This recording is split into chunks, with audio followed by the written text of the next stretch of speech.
What's going on? This is Chris.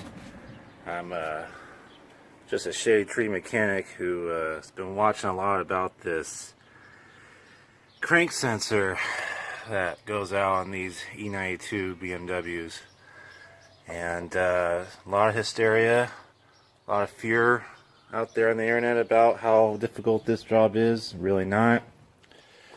Starting by taking off these two deals.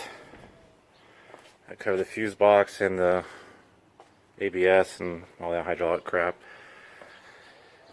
And then you want to take off selective, cowl, air filter assembly.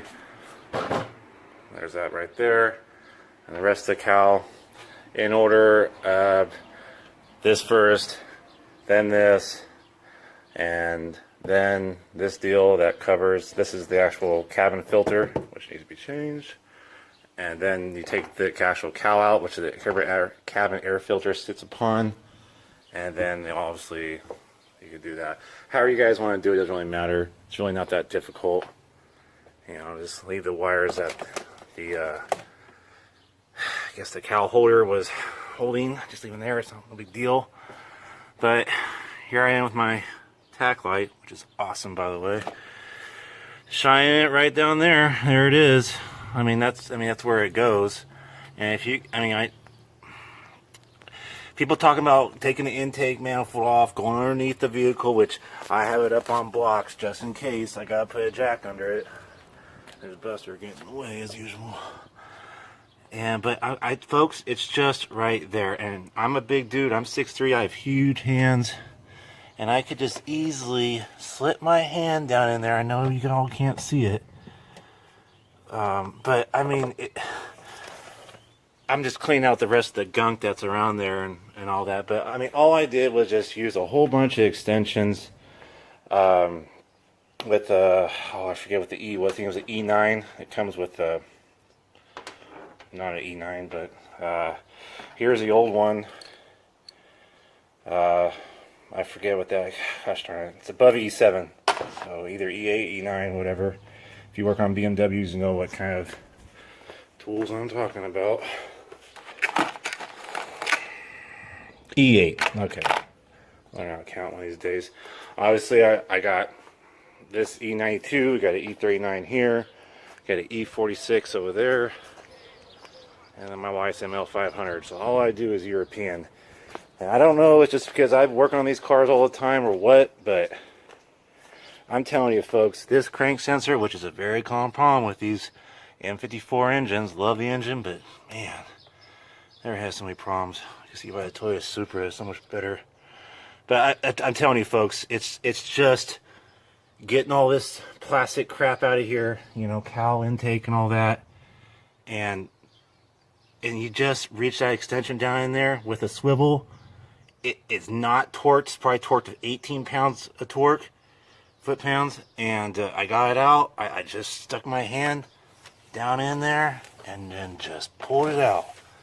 So I'm just trying to let you all know that it ain't that difficult. Now I'm saying this right now, just having it out, but I'm sure the reassembly will not be as difficult. So we'll just see how bad it really is. But like I tell you folks, it's not that bad. If this takes you more than 2 hours, maybe you're bullshitting with people, I don't know, but it's just right there, folks. So we'll just see if it's a fun job or not to reinstall. Stay tuned. It's in. I'm gonna go ahead and tighten it down. It felt like it was at 18-20 foot-pounds of torque when I took it off, so that's gonna be that. And of course you're gonna have to have a scanner to reset the code before you start this bad boy. Alright, one last thing. Make sure you seat this thing correctly, because I was kind of a dummy, or I was a dummy, and I did not. I just went ahead and screwed it down. But use the extension to push down right here and then screw it down while you're pushing down on the other side, with one extension on one side, the other extension actually tighten down the bolt. That way you will not have oil seep out like I did. So just do that and you'll be fine. Alright. Alright folks, there you have it. Come on, adjust for me. It's in there, no leaks.